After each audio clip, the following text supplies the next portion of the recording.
Good afternoon, everyone. My name is Steve Faust with 3J Consulting, and happy to welcome you all to this 9th and final meeting of the Project Advisory Group for the Clark County Housing Options Study and Action Plan process. I'm sure we'll say this again later on, but I just want to give a big thank you to our PAG members. 9 meetings is no small commitment.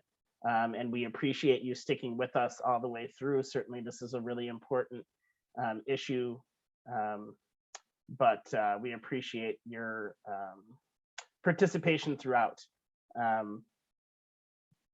Today, what we're doing is we're going to present the results of our community outreach that's been conducted over the past few months, and then we will have a discussion about if there are any modifications that need to be made to the recommended strategies before they go forward for Planning Commission and County Council consideration. I'm going to go ahead and pull up the presentation. Give me just a moment. It sounds like the chat only allows people to comment to me, which is strange. I'll take a look at that a little bit later and see if I can't adjust that. So again, our agenda for today, we'll do announcements in just a moment, then I'll present the community engagement results. We will then engage in discussion about the housing action plan. We're going to do a little round robin with our PAG members to start that conversation. Then we'll move on to public comment and next steps. And Jackie, do we have any announcements for today? Just a couple things I just wanted to say. Again, I echo what Steve and his thank you to you all. We also wanted to extend our gratitude for all of the advisory group members that participated this year and into this new year. We know that you all are all very busy and will have a lot going on, and appreciate you taking the time to help us and help the county with this important topic and this important project.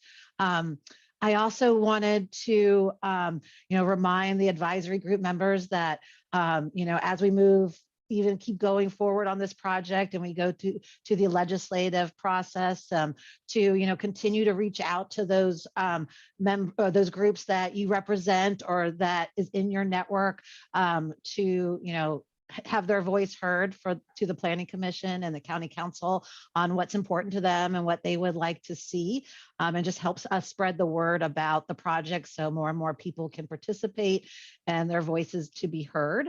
And we hope that you all will continue to stay engaged through those meetings with the Planning Commission and County Council, and come attend and testify and support those strategies that you find most important and want to see implemented. And also, just lastly, I think Steve put it in his email to you all yesterday, but I want to say thank you to Councilor Olson and Cirque and Stephen for your taking time out of your schedules and participating with CVTV on the close-up piece that's airing now and into March. So I think that's all I have, Steve. Thank you all very much. And as always, we're always here if you need to chat or want to call or talk about the project as it moves forward, or call or email. So communication's always open with us. Thank you.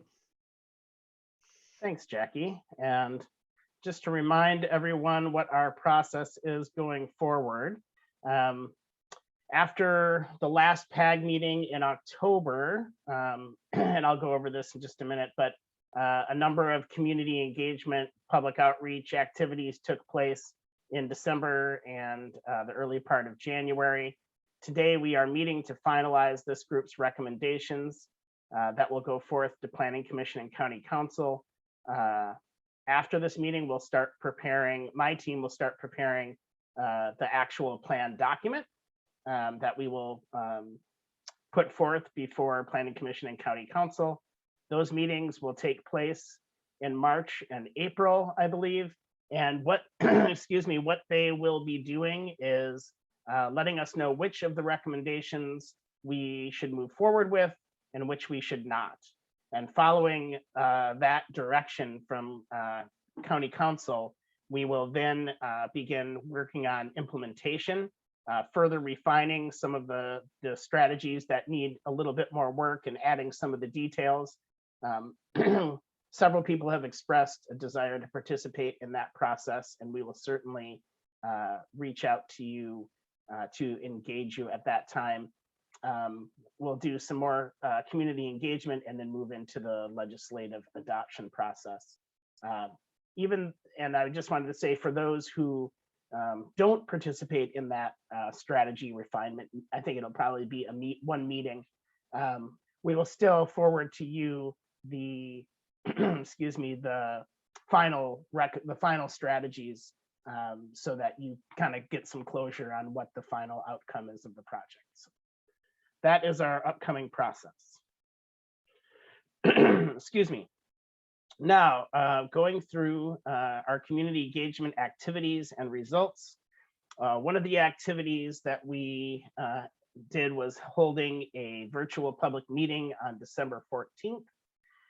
We presented a project overview, some of the key findings from the study part of the project, the objectives that this group reviewed and approved, and the draft recommendations. We then facilitated 2 group discussions and used this Google Jamboard tool to record notes. I did a little snapshot on the screen there of what that looked like. And then we did prepare a summary of that meeting that's available on the project website. Thanks to, I can't remember who all participated, but some of our PAG members participated in those conversations. So thanks to those of you who joined those. I think it was a really rich conversation, and this tool allowed people to comment both verbally and by just writing a note and posting it to the board.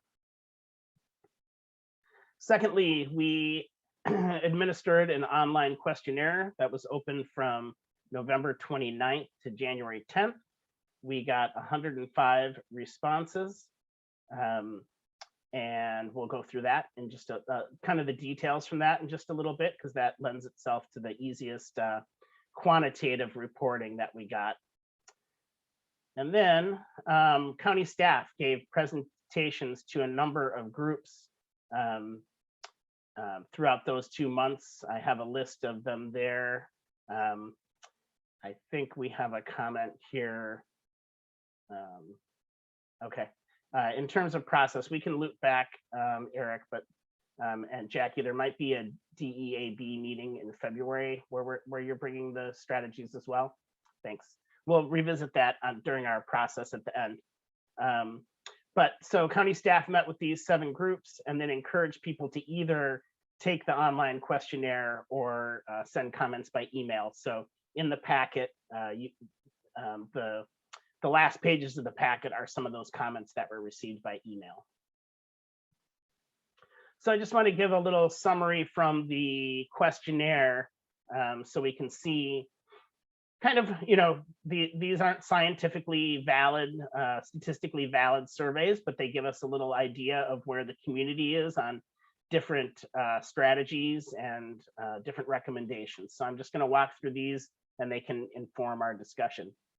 So one of the questions we asked, remember, we had these 4 categories of recommendations, and the first one was housing choices. So we said, how important is providing more housing choices to meet housing needs? And you can see the number of people that said important or very important is about 82%, if my math is right.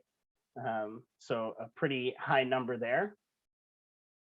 The next category was affordable housing. How important is that to those? How important are those strategies to meeting the housing needs?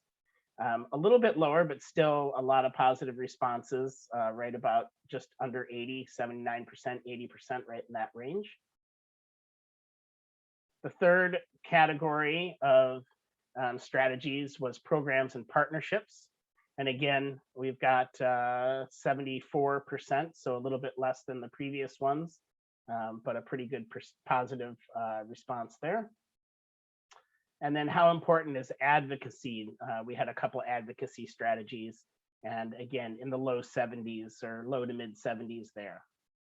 So overall, a pretty positive response to the broad, kind of at the highest level of question that we asked about people's support for these different types of strategies.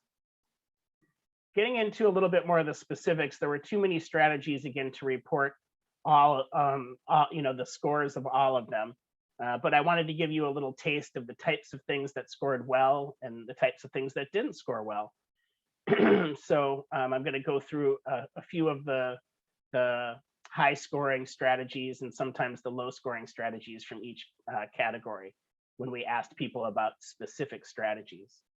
So when asking about the set of near-term housing option strategies, things that scored highly included revising the cottage housing standards and expanding middle housing types in low and medium residential zones.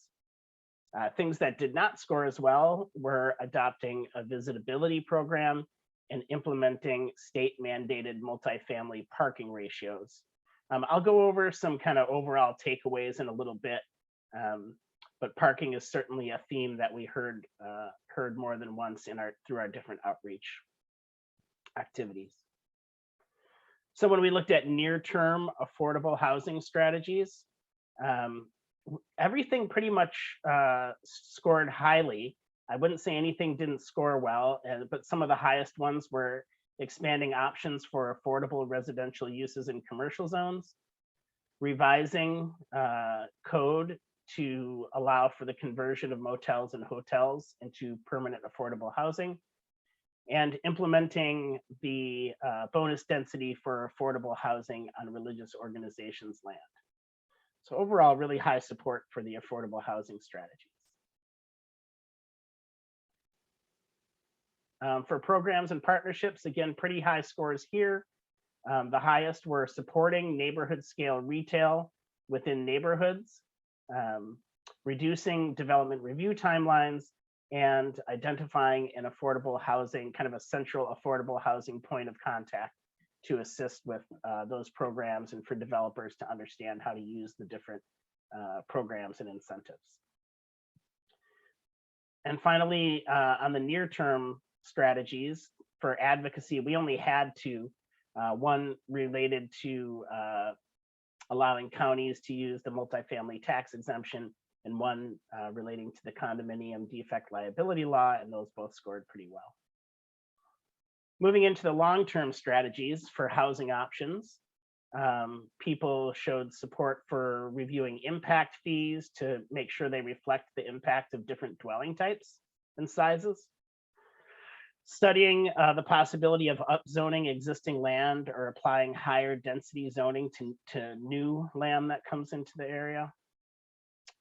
Discussing adjusting the countywide planning policy ratio of single family detached to other housing types. So taking a closer look at that ratio.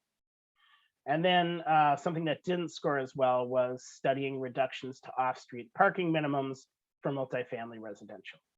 So again, parking appears. Long-term affordable housing strategies, again, they all scored pretty well. The ones that scored highest here, reviewing impact fees to reduce those fees for regulated affordable housing, exploring tax increment financing as a tool to fund affordable housing, exploring development standard bonuses for affordable housing, and reviewing basically non-life safety engineering standards to see if any barriers can be reduced for affordable housing projects. Finally, long-term programs and partnerships. Again, some things that scored highly. Universal design program for disabled or mobility challenged. Increasing access to neighborhood scale retail within residential neighborhoods, and supporting there's a current initiative for electronic plan review, supporting that initiative. Something that didn't score quite as well was an initiative to research the impact of short-term rentals on the housing supply. Excuse me. So in a nutshell, that was some of the things that came out of the survey. but I worked with county staff to talk about what were some kind of key takeaways from what we heard from folks. And there's a question about why some of these strategies were green or red. I was just trying to show ones that scored highly versus ones that didn't score as well. So the green was the higher scoring strategies and the red was the lower. So we pulled together some of these key kind of takeaways or issues that were raised throughout our community engagement. So I'll go through those now. One was that people really showed a lot of support for strategies to support low income and houseless populations, and that more strategies were needed for this population in particular. That was a pretty loud comment through multiple avenues, was kind of noticing that this project is focused maybe not specifically or sufficiently, from their opinion, on helping this population. People asked to make sure that there's consistent policies and regulations in our study area and the city of Vancouver to make it easier for folks, make things more consistent. Folks wanting to make sure that the livability of existing neighborhoods is protected. Not wanting to see a large tax burden on residents to implement some of the recommendations.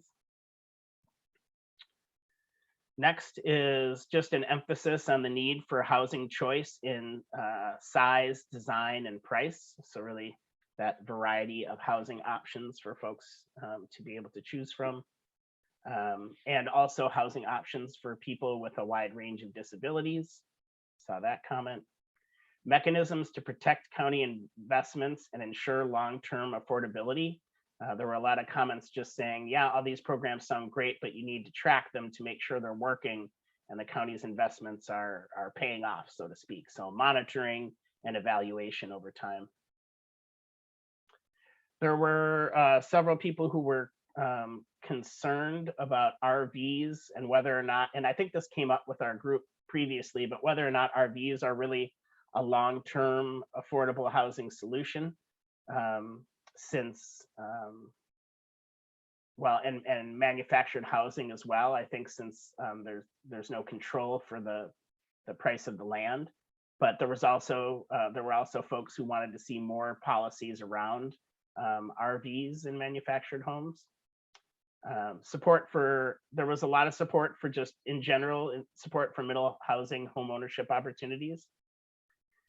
People talked about the need for access to transit and other amenities in higher density areas, and making sure there is adequate infrastructure to support higher density development. That goes for all types of infrastructure, from transportation to public utilities to schools. So a lot of comments like that. And then there were a number of comments stating that these were all good recommendations, but the county also needs to be looking at housing options and opportunities for rural areas. A lot of comments in support of streamlining the development process and reducing regulations and fees. As I mentioned earlier, quite a bit of concern about the potential for reducing requirements for off-street parking. That was, I think I've mentioned a couple of times, we got a lot of comments there. And I just mentioned a little bit ago, people wanted to see more strategies to support mobile homes and manufactured home parks as affordable housing options. Okay, so that is just, there's obviously a lot more information in your packets, and hopefully you got a chance to go through that and see that real breadth of comments that we received. But right now, what we want to do is ask our PAG members if, from our list of recommendations, if there are any strategies that people would like to move in terms of priority. We have our near-term and long-term strategies. Modify if there are strategies to add, or if you think there are strategies that should be removed. And I mentioned in my correspondence that we at least initially here, are really going to rely on you, since this is our, we've spent a lot of time with these strategies over months in different iterations. So now is really the time for each of you to tell us if there are specific strategies that you want to make changes to. Now is the time to do that. So we're going to start with a little round robin, and I'll just call on one person at a time. So hopefully everyone's prepared and isn't taken by surprise here. I'm going to go in the direction that I see on my screen to make things as easy as possible. And that means that Councillor Olson, we're starting with you. How did I get so lucky today? I don't know that I would modify any of the above. I think what's interesting is I think some of the feedback that we received from the community is consistent with our conversations here. And the thing that comes to my mind is certainly the off-street parking question. I do, want to respect their perspective on the houseless and homeless population in Clark County. Well, that's not what this group is about. Certainly, it can impact that population of people if we do this well in a positive way. So, so that's just my feedback right now. I think we've got some great things to start with, and I'm impressed by. I think that the group here was pretty on target with what our community sees as needs as well. Great, thank you very much. Next up, Julia. Thank you, Steve. I am impressed with the work that the staff, the consultants, and members of this group, as well as the public, the feedback on the strategies. There's a lot of strategies. I appreciate that they are focused on near-term and long-term strategies. I think there is nothing in particular that I would want to change or see different, but I do think priorities based on feedback from the public around affordable housing for low income and middle income people, and strategies that provide a variety of housing types for folks in the community seem to make the most sense to me. I appreciate that also members in the community, particular folks who are in development, have expressed a desire to streamline the permitting process. I think in a time when costs are going up, anything we can do to reduce the amount of time from the idea to the actual build is helpful.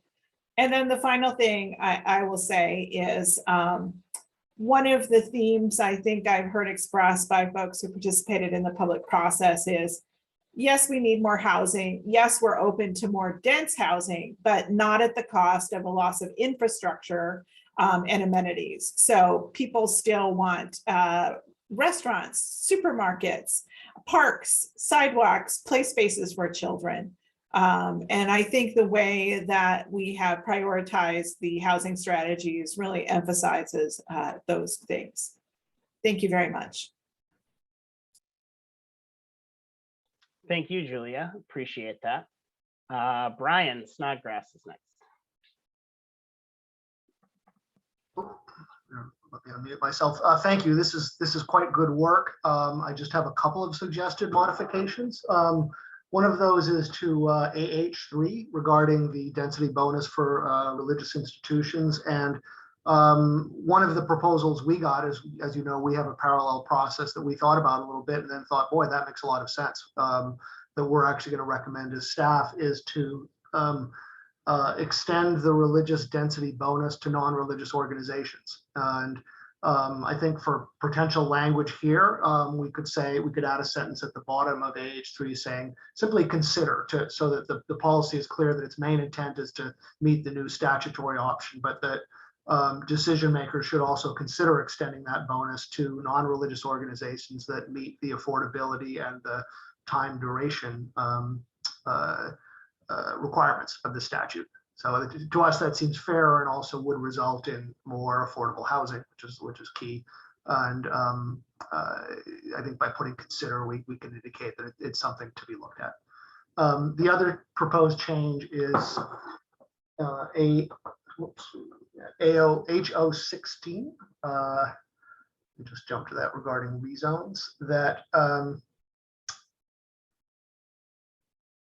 so I appreciate this being in here. A couple of suggested both wording changes and I guess a priority change. And one is, I think that leading with the word study implies that while certainly more study can help, but it implies we don't really know yet if there's a problem. And I think, I'm just speaking for myself, but if certainly if this group thinks that rezoning or at least considering again where appropriate rezoning is an issue that needs to be addressed, then I think we should simply say that. And so lead with consider where appropriate future upzoning and then continue with that.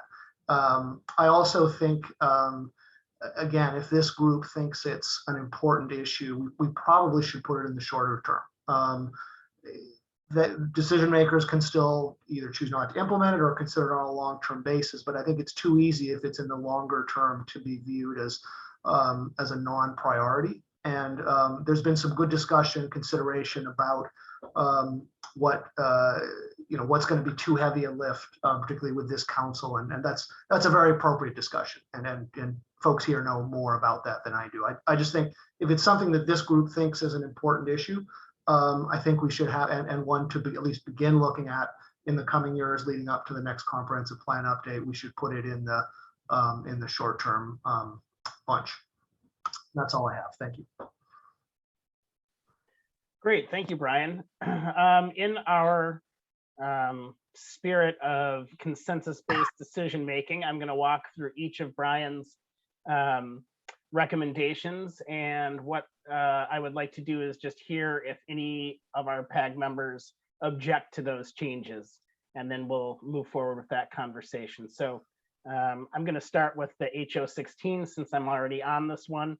The first recommendation was to change the wording so that rather than saying study the need for upzoning, sorry about that, we changed the language to say consider where appropriate future upzoning of existing county, etc. Does anyone oppose that change in wording to this strategy? If so, please raise your hand. Okay. The second recommendation was to move this strategy into the up into the list of near-term strategies.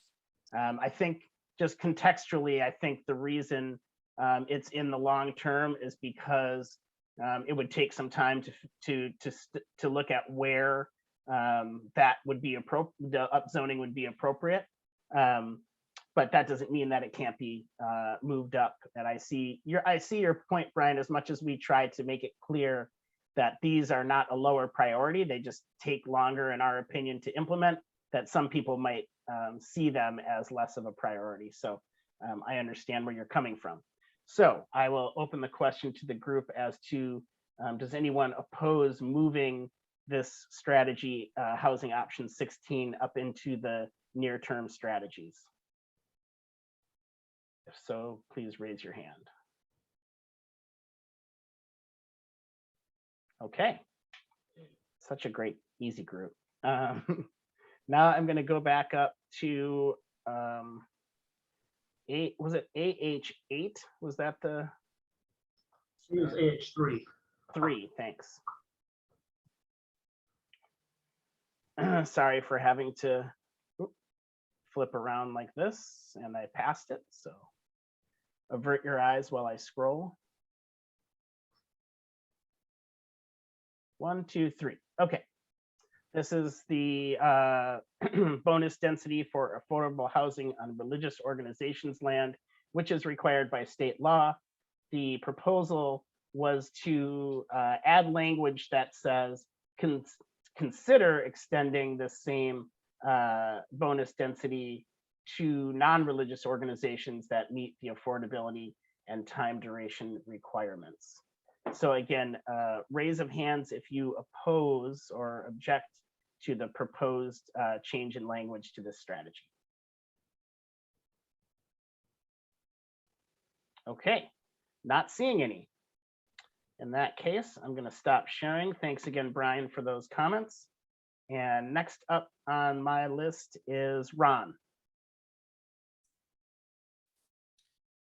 Thank you, Steve. I don't want to try and change anything that we have there. I do agree with what Brian has proposed, and perhaps other people will come up forward with other good suggestions. I have a concern that I have voiced a couple of times, and I just want to be really clear for the group. I think if we don't put some sort of targets on the strata in which we're saying there are particular income brackets or groups that we want to affiliate with the improvement for affordable housing, whether it's service workers or something of that nature, we will not have a baseline in which we will be able to judge that we have created an improvement on.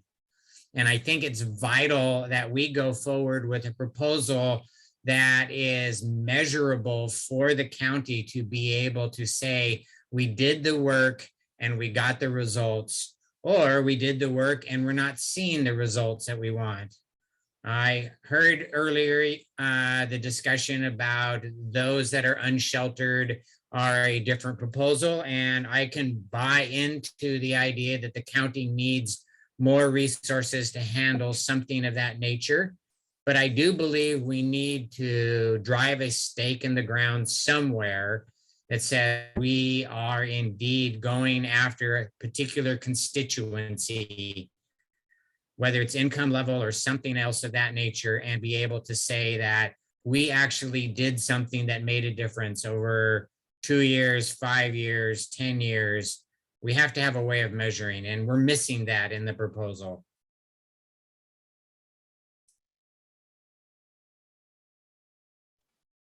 Thank you, Ron, and thank you for continuing to raise this issue.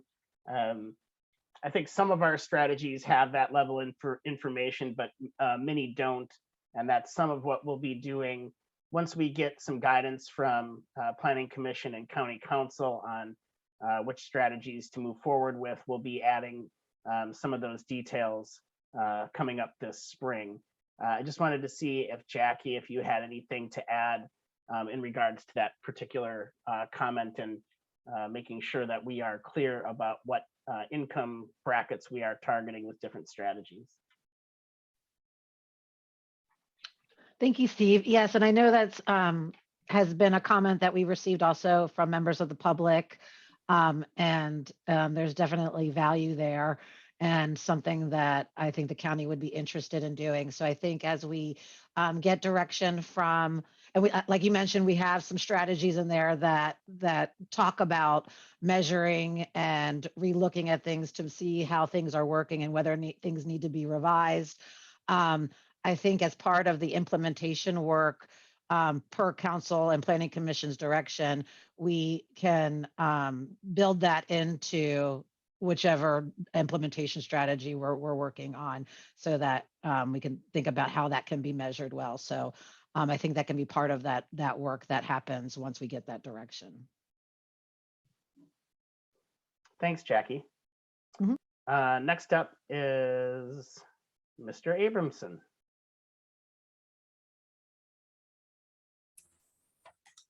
Okay, well, there are a few things. A fair amount of what I'm going to say will reflect opinions I've been getting from people in the neighborhood associations who've seen parts of what we've been doing, not necessarily all of it.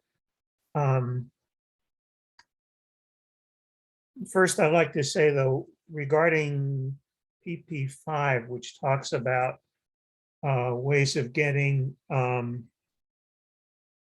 small scale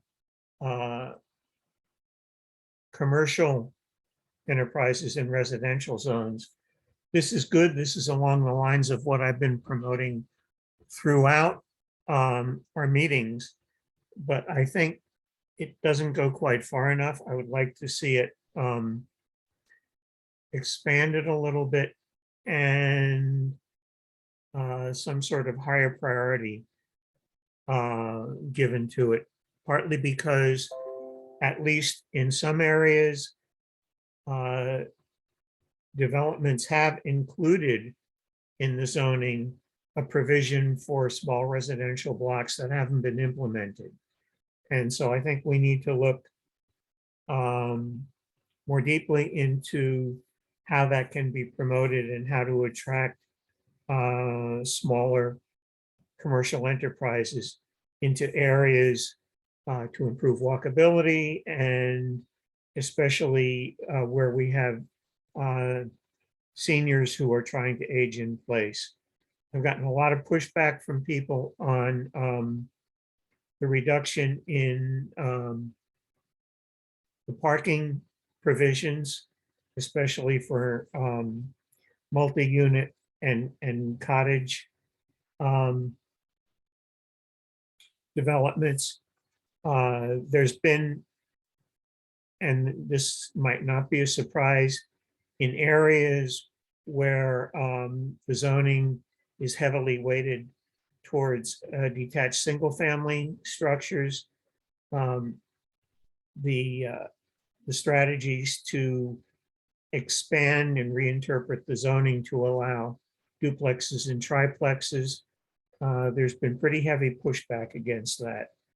And the other thing is, I think, in terms of streamlining the permitting process, there are some virtues to that, but there's been strong pushback against expanding the kinds of developments that are allowed to use type 1 permitting processes, because that basically obviates any chance for residents to respond to changes that are imminent that will affect them. And by the same token, there's also been, I think, strong objection to exempting affordable housing in the Highway 99 corridor from certain of the zoning regulations. That's primarily what I have. And again, what I'm doing is trying to reflect what I've been hearing from people in the neighborhood meetings. Thanks. I appreciate all of those comments. And they certainly are reflective of some of what we heard through our other mechanisms. Do you have any specific requests or proposed changes, or more just kind of sharing those perspectives? I mean, for instance, on the parking, we had conversations I did with staff about, well, what do we think about these parking provisions? Do we leave them or do we take them away? And in the end, we said, well, we've heard from the public that there's some opposition, but we also want Planning Commission and County Council to be able to discuss those and hear that feedback and then make that determination. So, there's pros and cons to just removing things from the list. So I just want to make sure that you're not making any specific proposals for the group to consider. Right. No, I definitely agree that things like the parking need to be subjected to more hearings. And I think having that discussed at council meetings that are widely publicized beforehand, because I think that it's important for residents to be able to voice their opinions. Parking is a particularly complex subject because you have a number of, I think, mutually contradicting objectives. Maybe I didn't word that properly, but on the one hand, there is the impetus to lessen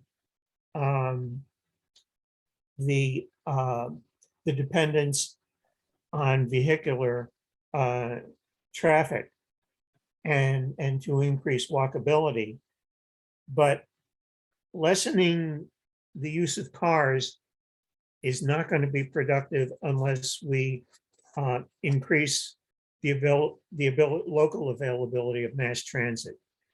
And while that was, I think, not a stated objective of ours to look at, it certainly is closely tied to the affordable housing objectives, so that those things need to be considered together. And I think you can't effectively and productively reduce parking requirements unless you provide people with an alternate means of getting around that's effective, affordable, and efficient. Well said. Thank you. Thank you very much for your comments. Okay, let's move along then to Mark.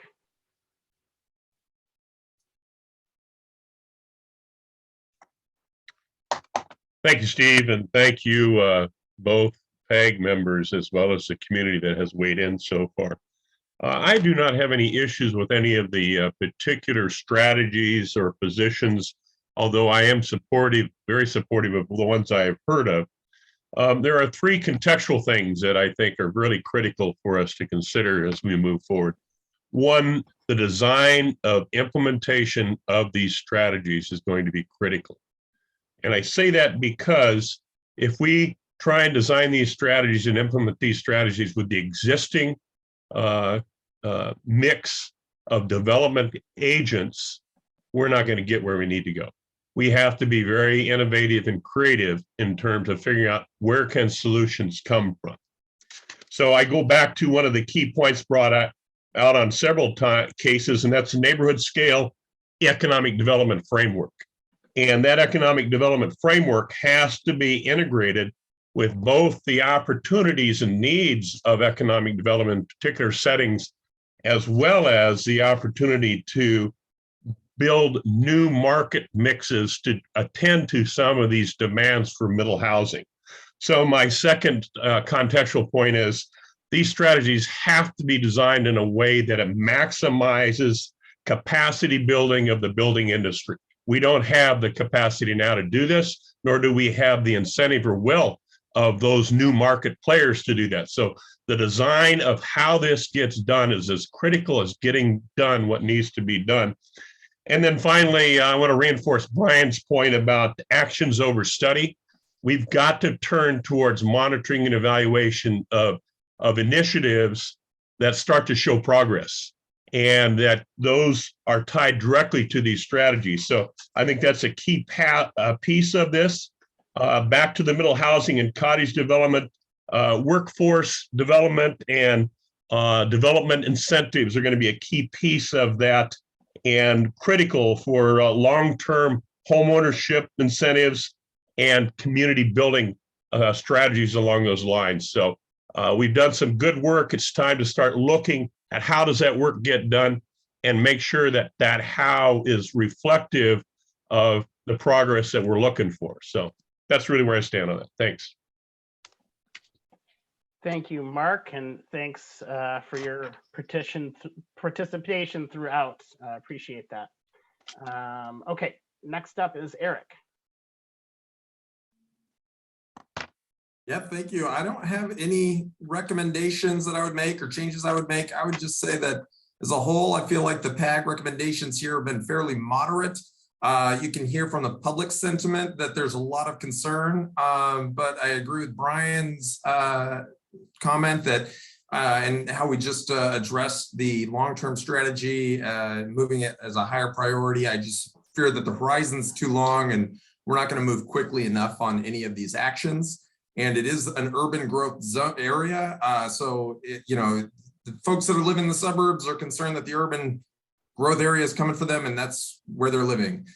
So I hear that concern from the public, but I do think all of these things we're talking about need to have a shorter horizon because people are screaming for that middle housing option.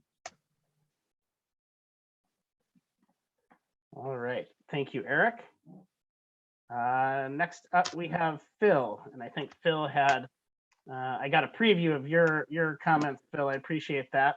Let's walk through them because I think you have some specific recommendations, some of which I think we'll want to get group approval of today, and some of which we can say, hey, we'll take a look at this when we do that further refinement after guidance from Planning Commission and Council. But if you would walk through them, that would be great. Yeah, no, I know we're in the policy portion of the program, and most of my comments are more specific and probably can be addressed with code drafting, but I wanted to hit them. Overall, I mean, one theme I want to hit on that's not policy specific is just the overall shortage of available land in particularly the medium density residential zones. And I can tell you that I and other folks probably on this call and in the community that are in the business of trying to obtain land to provide housing that's attainable for families, it's pretty slim pickings out there. So anyway, with that, I'll just go into some specific comments. I have 8. On H01, the 40% maximum lot coverage, I believe that's too low. It should probably be closer to 55 or 60% as a minimum, with an option maybe to even go higher if there are incentives in place. Second comment, this is H04. It would be great if duplex, triplex, and fourplex type units were allowed through a type 1 process on legal lots in zones where they're allowed. But the key is the type 1 process. A lot of times there's an opportunity to deliver a multi-housing unit project for a smaller project that could be appropriate and provide some attainable housing for families. But if you have to go through a type 3 site plan review, it often doesn't pencil. Third comment on this is H09. The max height on cottages should increase from 25 to 35 feet or something greater than 25. You know, often the cottages are going to be smaller buildings, and I don't think they'll be used that often, but that would be a useful way to add some flexibility to the cottage code. My fourth comment, and I think this lives in H02 and H016, and it relates somewhat to the point Brian Snodgrass made earlier. We just need more medium density residential land. In addition to a smaller zone, we just need more medium density, because that's smaller lots and smaller buildings are one way that the market tries to respond to the need for attainable housing. There's a strong incentive to deliver housing that comes in under 1,500 square feet because of the energy code and the difficulty or the expense basically of meeting requirements when you get over that size. H09 regarding cottages, we'd like to see the garage area exemption. We'd like to basically be able to have garages exempted from the maximum size of a cottage in the cottage zone, at least up to a 2-car garage, which would be 400 or 450 square feet. It just provides more flexibility to actually provide a 3-bedroom, 2-bath home that would be suitable for a family with that product type. Sixth comment, H04. I think it's H04. It's just when we're talking about a attached housing product, lot sizes for middle lots on attached homes need to be able to go pretty small as 1,500 square feet. And again, this may be something you get to in code writing, but if you're looking at maybe an 18-foot wide alley load townhome that's 60 feet deep and has 18 feet setback from the garage on the backside alley and 10 feet setback on the back, you're looking at a lot that's just over 1,500 square feet, and it's got pretty high lot coverage. So we don't like to be fighting the minimum lot size and lot coverage when we're trying to build attached housing on platted lots. H09, going back to cottages again, it'd be great to be able to do duplex cottages or cottages that are attached at the lot line, so 0 lot line cottage. Basically, it could allow for the ability to do have larger yards on each side. If you've got a 0 lot line in the middle, attached product, and then a small yard, it could allow for a more creative cottage developments, particularly if you can mix product types in there.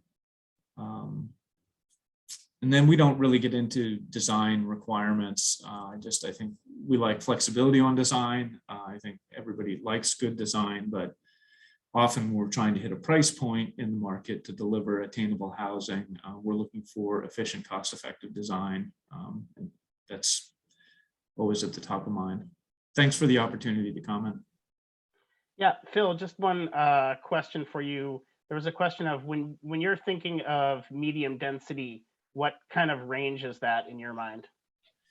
For me, medium density is like 12 to 24 units an acre. 22 units an acre is about, if you're looking to deliver a single family product, 22 units an acre is about where you top out. It might be a little bit higher if you go down to a slightly narrower product.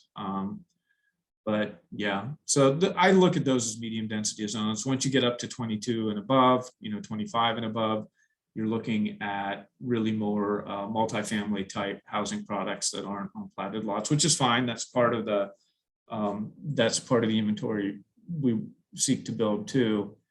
But it's not, you're getting out of basically an owner occupied space at that point. Does that answer your question? I think so. I'm going to come back to see if there are comments on what you proposed, Phil, because I know that Cirque needs to leave at 4 o'clock. So we'll skip ahead to him and see if there's any comments that you'd like to make about the recommendations. Thanks, Steve. Appreciate that. And I'll keep it real short. Actually, Brian, it's as if Brian and I had talked on the phone beforehand, but we hadn't. So his comments, he had a better way of saying it, but I basically second everything that Brian Snodgrass had to say. Those were my comments exactly. So thanks. It's been a great group. Hopefully all of us can get together and solve the world's problems again someday. Thanks for your participation throughout. I appreciate that. Okay, back to Phil's comments. I do think that for the most part, what we'll do is take his comments into consideration as we refine these strategies in the spring. First, I'm going to ask Elizabeth, if you have any thoughts or comments you want to share.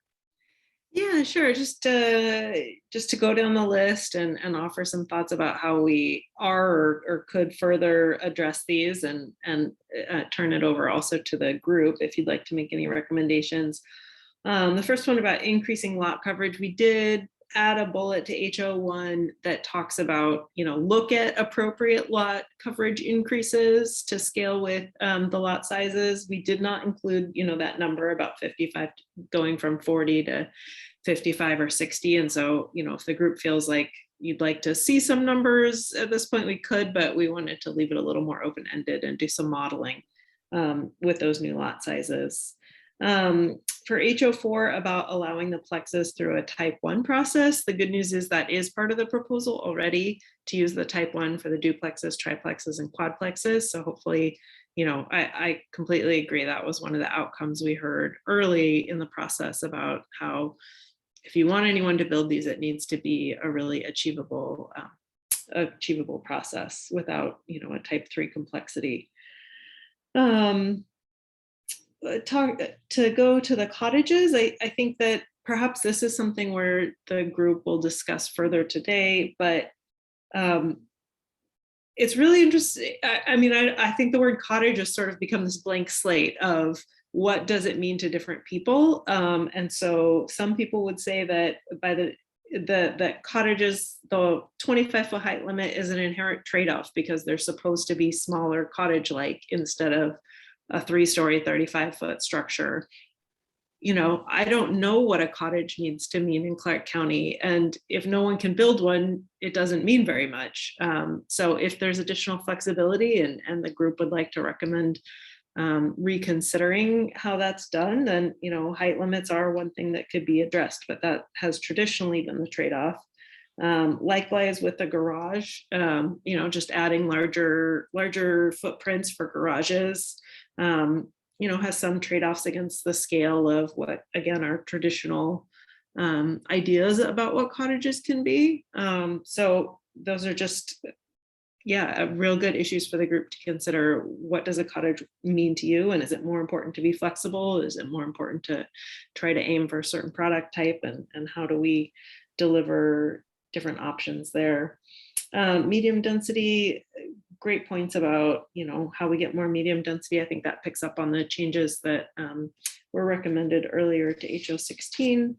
And the townhouse lots, certainly there's a HO4 already includes reducing the lot sizes, but your point is well taken about those interior lots going down a little smaller. So, you know, either we can leave the wording as it is or add some flexibility in the wording of that recommendation about looking at smaller lot sizes. And and then last piece about the duplex cottages, definitely that's a strategy that could be added to cottages, also part of that broader conversation about, you know, what is a cottage cluster and what do we need to do to make it feasible. So I've definitely have seen the attached cottages done as an option also.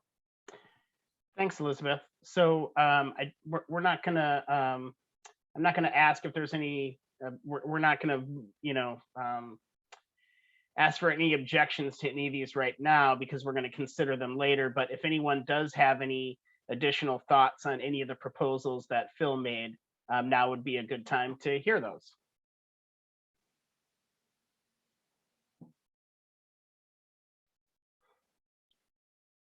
Okay, well, we can loop back to this if anyone has any, but thanks again, Phil.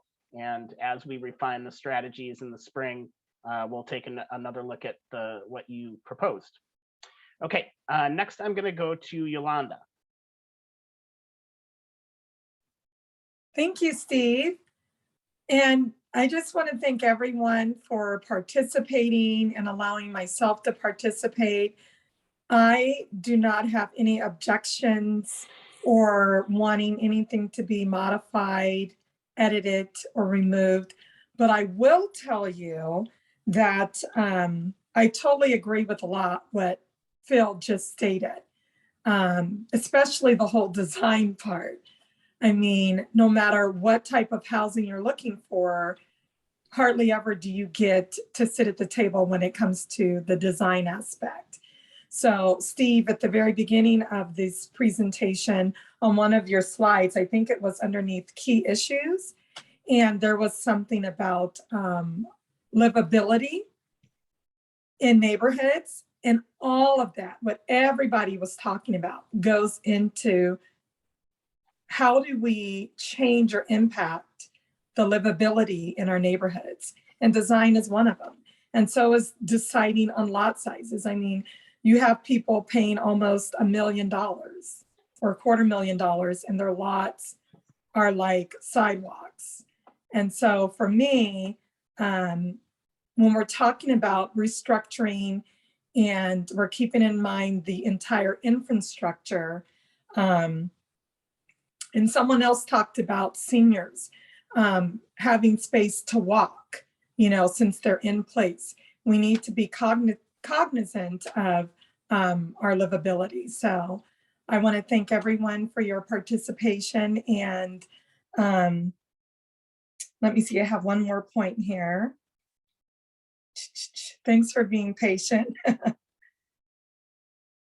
Oh, and what Ron said earlier, I remember Ron had on a red shirt and he talked about, and Jackie, you commented on that about, okay, so we have all these strategies and we're trying to make some change, but how do we measure that change? So I definitely don't want us to forget about that. When we talk about change in our communities, we need to address and be more specific on which groups, right? Which people are being impacted. So when we sit down and we have that hard talk on this is what happened and these are the people that were impacted, I think that will be vital.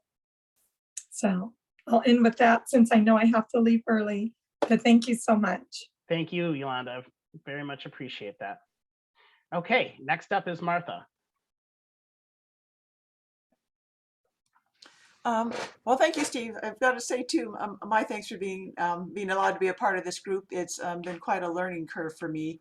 I'm a came as an advocate for the disability community, and I have a special interest in developmental disability. So I'm most excited about seeing the variety of housing options that this study is proposing, especially the middle housing, more affordable housing. And it was great to see that in the feedback that there was support for having a variety of options for people with a range of disabilities, because everybody's unique.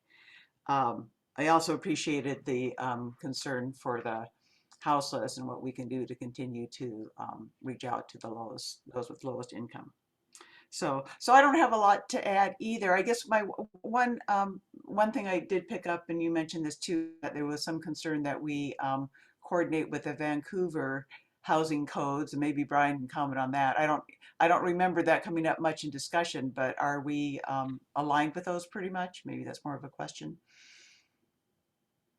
Or is this something Brian, that you needs- want to comment on that? Yeah. Sure, just briefly. In fact, Jenna and I presented relatively recently at our city council to kind of look at some of those issues. And so, yes, there's some differences, and I guess the bigger one is we are sort of implementing a narrower list of things right now, whereas what this group is looking at, what we go forward to the county decision makers is a series of recommendations, and you get to code writing later. So there are some differences, but I think there's generally more similarities, I would say, and invite any of the county staff to chime in. Thanks, Brian. Okay, so that was just a concern that I think, yeah, consistency is good, and if we can continue to work with the city, that would be terrific. So those are my comments. Thank you. Okay, thank you, Martha. And Victor. I'll just echo what everyone else said. Thanks for having me. I'm glad that I got to represent the Housing Authority and our low to moderate households in Clark County. I don't really have many changes. One suggestion is on AH2. It says for motels and hotels into permanent affordable housing, and maybe motels and hotels into temporary or permanent affordable housing. We just purchased a hotel in Vancouver and turned it into a homeless shelter. It's not the long-term goal. It'll eventually be permanent housing, but it's solving a need at the moment. So I think flexibility in the code for things like that. All right. Okay. Thank you, Victor. Does anyone oppose to the proposed change in language to AH2, which would change to revised code to provide clarity on the review process and requirements for the conversion of existing motels and hotels into temporary or permanent affordable housing? Any objections to that change in language? Okay, not seeing any, we will make that change. And now I think that was all of our PAG members, but did I miss anyone? It's Christina. I haven't There had we a go. chance Hi, to. Christina. Sorry, hold on one second. Let me turn on camera. I just would want to add my gratitude with the other PAG members for the opportunity to share and contribute to this body of work. And I would echo the sentiments that Julia and Martha shared. I appreciate the thoughtfulness and the ideas around how do we support older adults. That's the lens from which I participate in the group, by providing initiatives that really address accessibility and affordability and variety of housing options. So, but no edits or changes at this point. Thank you. All right, thank you very much. I think now that does it for our group. Sorry about that, Christina. Let's open it up now that we've heard from everyone, based on what you heard from others. Does anyone have anything else they'd like to add? Other comments or observations or reflections? We're still waiting for the public comment period. So this is just for PAG members still. We'll, as soon as this conversation's over, we'll move into the public comment period. So PAG members, anything else that you want to say or share?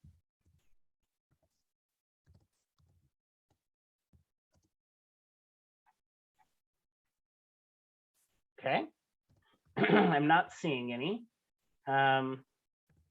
I also just wanted to, so we've got some time, it's a little after 4. I wanted to check in with you, Elizabeth. You had raised a couple issues that I thought we have some time if you want to raise those with this group, or a couple of them, some of the higher priority ones, and see if we have any comments as long as we have some time. Sure, thanks, Steve. All right, let's take these sort of I have 3 sort of informational issues and then one that maybe merits a little bit more discussion. So just an update first on, oh shoot, now I'm gonna have to remember all the numbers. That's okay, I think. Double check them. Yeah. So the first one that I just, on HO4 about middle housing, as you may or may not know, Oregon and California passed statewide mandates for cities to permit middle housing in single family areas, and Washington has been considering several things. At this point in our project process, we're at the beginning of this year's legislative session. We don't know what's going to happen, but there is a fairly ambitious middle housing bill that has been presented in the legislature. It may move forward. This could be the year to complete the, for action on that. But as written, it would not apply to unincorporated urban areas in counties. It only applies to cities. That could change also, but just an informational perspective that what is proposed here is in line, with some of the initial things, but there are, just pieces of it that could be slightly different. There's also talk in the bill about even 6 plexes. So there are, we'll just keep an eye on that and see how it evolves, if it applies. I bring it up mainly because there have been these comments about consistency between City of Vancouver and this unincorporated area of Clark County that's in the Vancouver UGA. And so could merit some further thought if and when the bill passes, and if and when City of Vancouver, determines what aspects of it would apply to the city. There could be some fine tuning to this. So that's the first one that I would note. Let's see. The next one that I would note has to do with HO12 about RVs and tiny homes.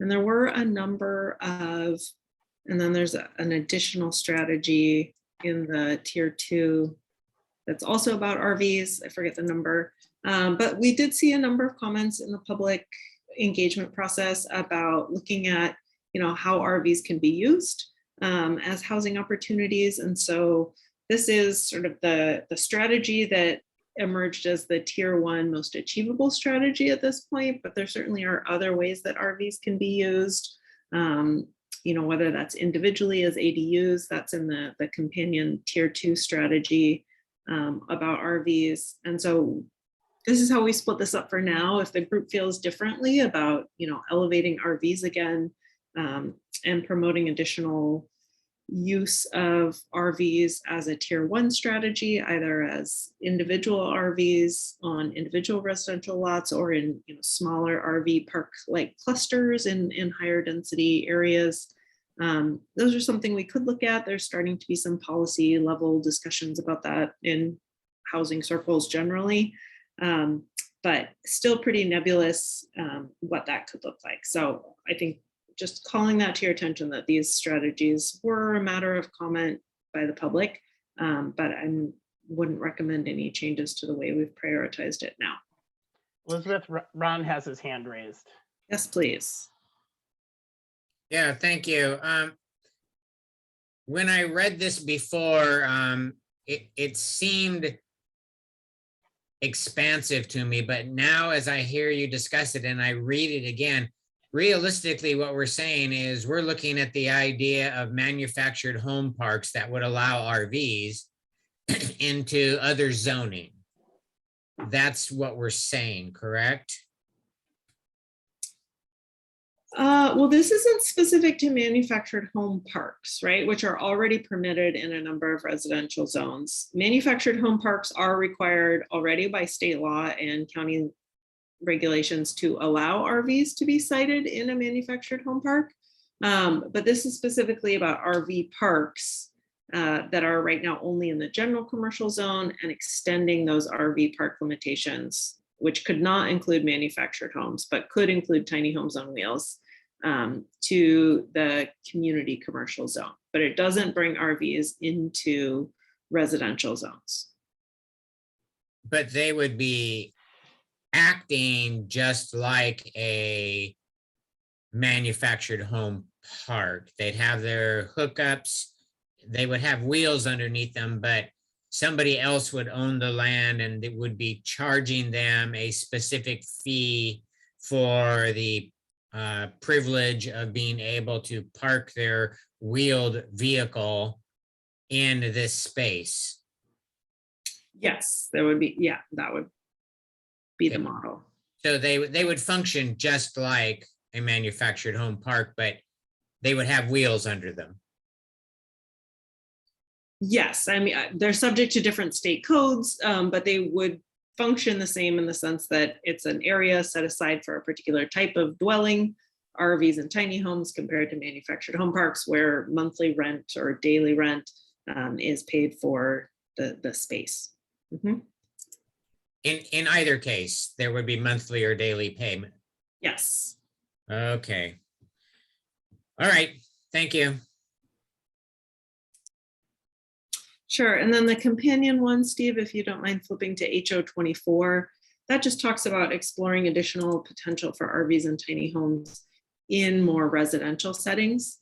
So either on individual lots or in small RV parks. So we left this, we included this as a tier 2 strategy. I just was surprised by the number of public comments around RVs. So just calling attention to how we've included it. Elizabeth, just to be clear, it's just semantics, but we've got our near-term and our long-term strategies. I don't want to convey that anything in our long-term are any less important than the near-term.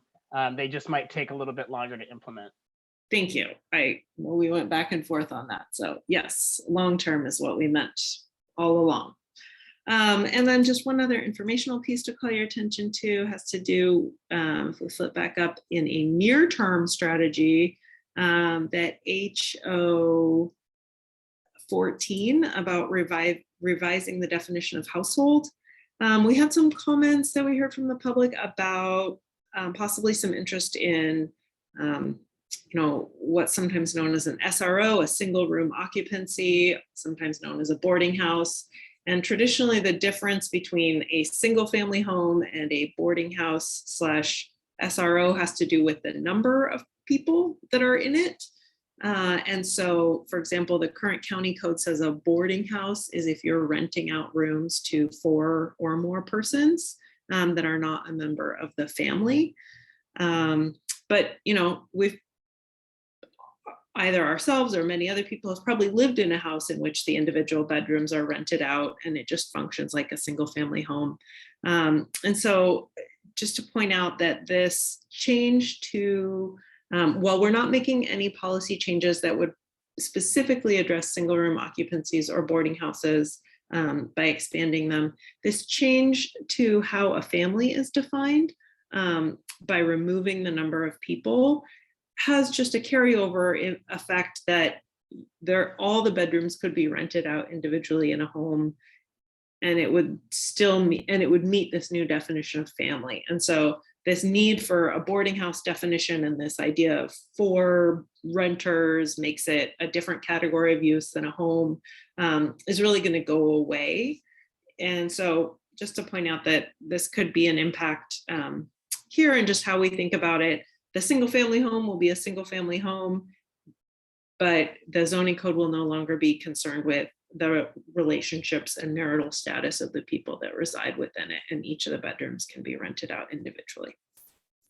So that partially addresses some of the concern or some of the comments that we heard about interest in expanding those uses for boarding homes. So that's one thing to point out. There actually even are like some startup companies that are working in this space, for better or for worse, of acquiring single family homes and and managing them and renting out the individual bedrooms. I'm not sure they're active in Clark County yet, but yeah, just to say this is a model that has historically met the needs of different folks and maybe could be an option for some homes, either by individuals or companies going forward. And then the last one that's a little more substantial has to do with last issue that came up in part with the comments about the cottage code, and I alluded to earlier, is HO9 is a strategy that details some variety of changes recommended to the county's existing cottage code. And the idea is, you know, that cottage housing would continue to focus on these smaller scale uses, but with some that are clustered around a common open space, but with some additional flexibility to make that model more flexible and feasible. However, the idea was to still keep it, you know, in, you know, what is perhaps a more traditional understanding of a cottage scale house, although that's certainly up for debate. And then rather than, you know, really open up the cottage housing code, the proposal is then in HO2 to create an alternative pathway with this compact subdivision that would have greater flexibility for, say, having dwellings up to, having, you know, greater allowances for those garage spaces, for example, that are discussed. Still, this idea of keeping it compact in this proposal, this also includes the 25-foot height limit. Maybe that's a trade-off where these homes could be taller compared to the cottages. But the idea is, rather than sort of blow out the cottage code to be a different kind of housing, to keep the cottage code as it is and use the compact subdivision as an alternative pathway for what we're hearing an interest in of just smaller scale homes on smaller lots to achieve greater economies and bring costs down. But for developments that are not necessarily interested in sort of the traditional cottage or clustering aspect of cottage homes. So that's the direction that we discussed and pursued, you know, as a result of our previous discussions. And we are open to further feedback. We've certainly heard, you know, opinions on both sides and some specific requests to make further modifications to the cottage code. And just, you know, the proposal is to sort of take some of those requests for the cottage code and bring them into the compact subdivision option instead. But understand that betting on a new horse versus trying to, I don't know, modify an old horse is, you know, a policy discussion. So open to your input here and further consideration about where you'd like to go with those two. Thanks, Elizabeth, for those informational updates. And then, yeah, on this last issue, so I guess the question is, and this isn't like the other ones, but is there any reason to not move forward in the way that Elizabeth has proposed, where the cottage code is one thing and the compact subdivision achieves, you know, is slightly different and achieves some of these other objectives? Open to hearing from anyone if they have any concerns or other ideas about that.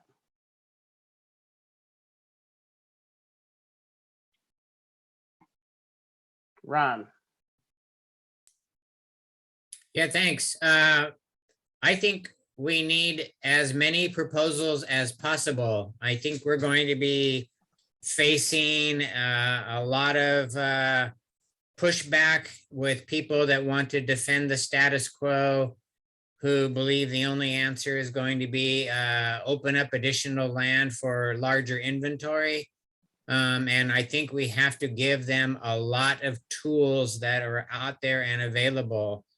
I like the cottage. I like the small lot subdivision. I like infill, where we make infill as cheap as possible.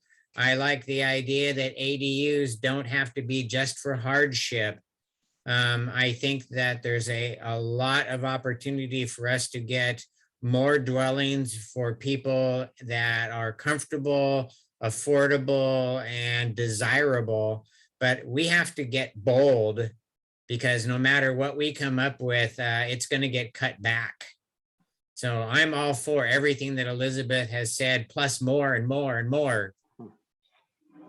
Thank you, Ron. Appreciate that. Any other thoughts or comments from the PAG on this topic or any other topic before we move to public comment? All right. I am going to share my screen again. And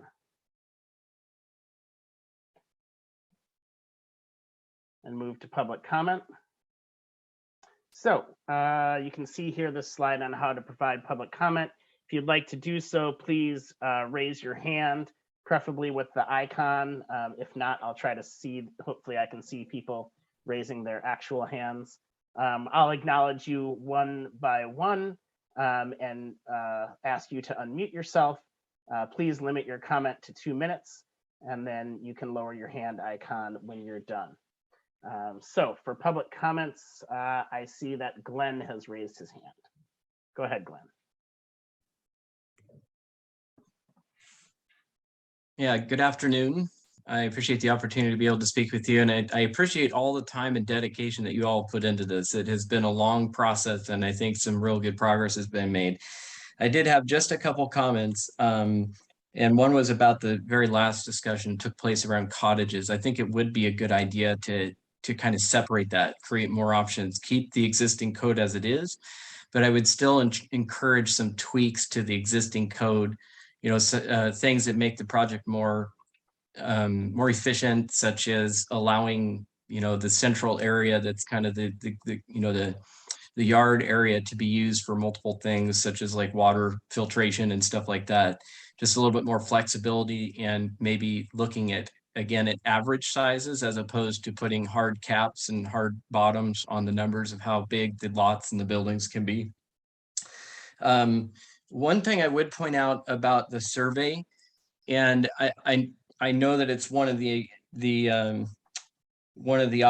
suggestions here is to keep a real good hard track on what comes of this, because we ultimately don't know. We may develop this code and nobody builds it because it's just not buildable or it's not desirable. So I think the evaluation process in the coming years is going to be critical. If something's not working, see how we can tweak it to make it work, find out why it's not being built, and adjust accordingly. As far as the survey goes, I think it would have been beneficial to have had a question right off the bat that kind of investigated and categorized people in terms of their knowledge of this subject, because I think most of us in this conversation know that when you aren't familiar with this subject and then you educate yourself even slightly, your ideas change very quickly. And so I think it would have been beneficial to have separated people that have been involved in this issue in one way or another, that have, you know, a fair amount of knowledge, and then just the general public that have not really been involved in the process. I think we could have gotten a little bit better reading as to what people are feeling and who that's coming from. So that's it. I just wanted to say that I really appreciate all the knowledge that's come out of this process. Thank you. And thank you, Glenn, for your attendance at these meetings throughout most of the process, and we appreciate your comments. Please lower your hand for me. That would be great. Eric, you're up next. All right, Eric Limo, SJ Engineering. And I just wanted to acknowledge there was a letter put together by the BIA. I think Justin, who is here as well, is going to talk about that. So I'm not going to repeat that. Just a few other just general things is this is a big issue. It's something that we work with a lot. We've worked on trying to create this middle housing and affordable housing, and we run into a lot of roadblocks. So it's great to see it happening, and I appreciate the effort that everyone's put in. I do, not to go against anything anybody said. I think there's been some great comments. Sometimes when you get out in the field and you actually start applying these codes and these concepts, you find that things don't work. One of the examples of that is the cottage homes. So one of the unintended consequences was about limiting the garage and counting it against the square footage. Well, it makes it a pretty unbuildable, unmarketable product. And with the way the cottages are being built and trying to get double density, they're basically skinny homes. So you may see homes that are taller, they're like detached townhomes. Other cottages don't pencil out because they don't have enough density and they take too much land. So that's how it's being applied in the county. The other thing that you see is the demand is for 3-bedroom, 2.5 baths. That's what a family or a roommate situation needs. So when you look at what controls the square footage, the garage almost has nothing to do with it. You're looking at a second floor that contains 3 bedrooms and 2 bathrooms. Then that area is kind of, down below is what the footprint of the home is. And you have a family room, kitchen, just kind of the basic area down there. There's a big gap. That gap tends to be put in the garage. It's usable space. It keeps clutter out of the neighborhoods. It allows parking. It's something that just benefits the neighborhood. And if you count that square footage against it, it makes that product type unbuildable and unmarketable and not cost effective. So there's little things like that that you do want to consider. So that's one of my comments is we need to exclude the garage area. It really, there's no exclusion for detached garages. This is really no different. It's just more efficient and more cost effective, and that should be fixed. I was on the DEEB when they went through the code initially, and all the examples we looked at did not have the garage taken out. This was an unintended consequence of some language and a definition. They used a definition that we had in our code that talked about building envelope, and it incorporated everything inside the structural area. Now, that was a fire code thing, so it really shouldn't have been applied here. And that was not the intent of the committee. So I recommend that we fix something like that. Some of the other things about when you start doing, smaller developments, you can't have the same lot coverage. If the lots decrease in size, you need to have a higher lot coverage. That's some of the things in the code in the proposal. And I think Justin's going to talk about that. It's in our letter. Some of these you can't cover in 2 minutes. So I want to go back to that letter and hopefully you guys have a chance to take a look at it. Allowing, some of Phil's comments about allowing duplex cottages. That's another great comment that would help. And Brian Snodgrass had some great comments as well that I wanted to echo, especially extending that bonus to non-religious organizations. Great comment. I know this is going to go to Deeb, and I mentioned that before, and I think you'll have some more technical comments that will come up during the comments from Deeb and Planning Commission, and I'll save those for then. But thank you. Thank you, Eric. And I think you can find that letter, right, Jackie, in the packet, kind of towards the end where we had letters and email comments. Is that letter included there? I'm trying, I know, yeah, they submitted a letter in the fall, and I don't know if Justin, maybe if Justin's here and is going to speak, if there's another one coming today. I don't think we've received a more recent one versus the one from the fall. Okay. I don't see Justin in, oh, Here he there is. he is. All right, go ahead, Justin. Appreciate it. Thanks, Steve. So we did not submit an additional letter to the project advisor group. I feel like the comments from both Phil and Eric really summarize more of the specific aspects we would like to see within code. We will be drafting on behalf of the BIA an additional letter to Planning Commission as it goes through the process. I don't want to kind of reiterate some of the other strategies that people have gone over. I'd like to keep it a little broad base here.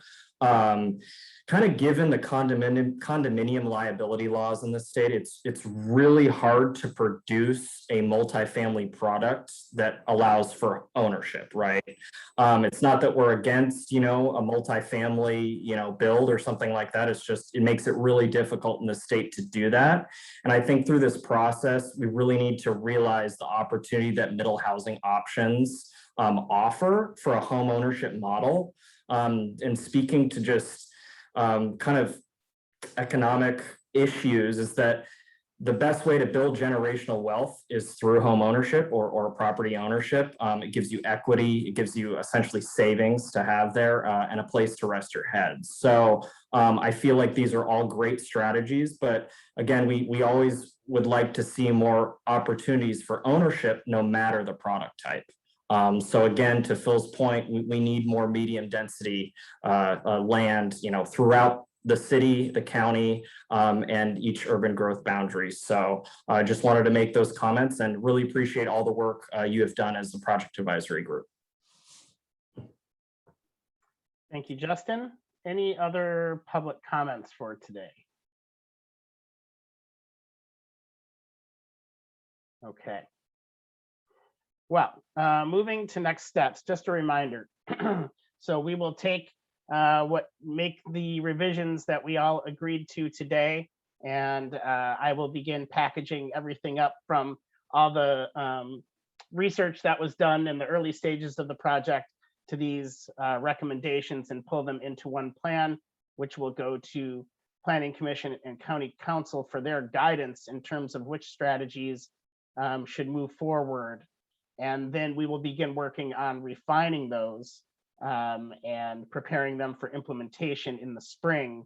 And I think our timeline has those strategies, those near-term strategies that'll be ready going back to Planning Commission and Council, I believe, in the June, July timeframe. So that's what we have up next. Jackie, do you have anything to add before we adjourn in this, our final PAG meeting? Thanks, Steve. I just wanted to see, I know we had our public comment. Wanted to make sure if any of the PAG members had any follow-up comments to respond to anything they heard, or to kind of conclude that part if there's more discussion that needs to occur from the public comments. Thanks, Jackie. I think, for instance, we want to make sure that we get some closure on our strategies. So if there's any requests for further changes, I think we heard some comments about garages and cottages, something like that. Now would be the time to raise that. Otherwise, we'll take a closer look at that when we get to that refinement stage. Yeah, I would just encourage us to do, what we need to do to make those cottage developments feasible and pencil out in terms of both affordability for people. Thank you, Martha.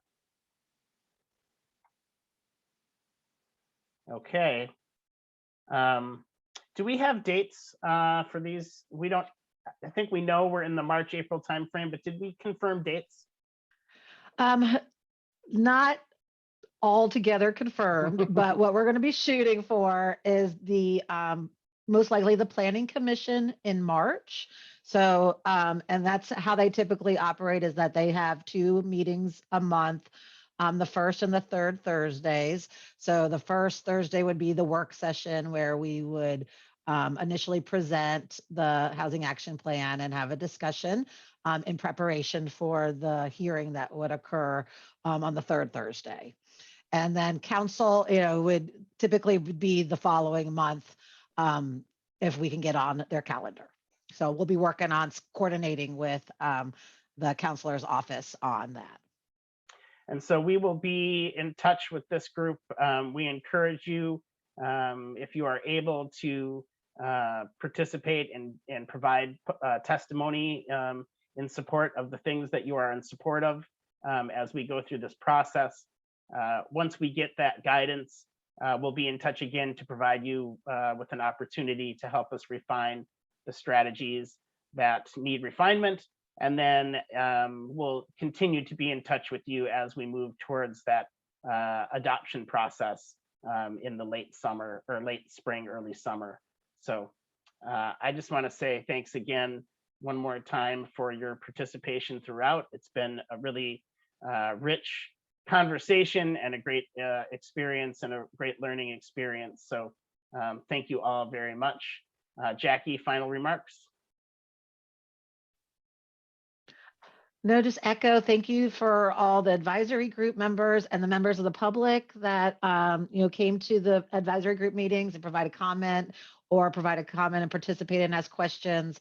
and talk to, friends and neighbors about the project to get more information out there. And please continue to do so and spread the word so that more people can learn and participate. And I want to say thank you for our consultant team. They've been great to work with, and it's been fun getting to know everybody. And we look forward to working on the next phases and the implementation. Great. Thanks, Jackie. Thanks, everyone. Have a great rest of your day, and we'll be in touch soon.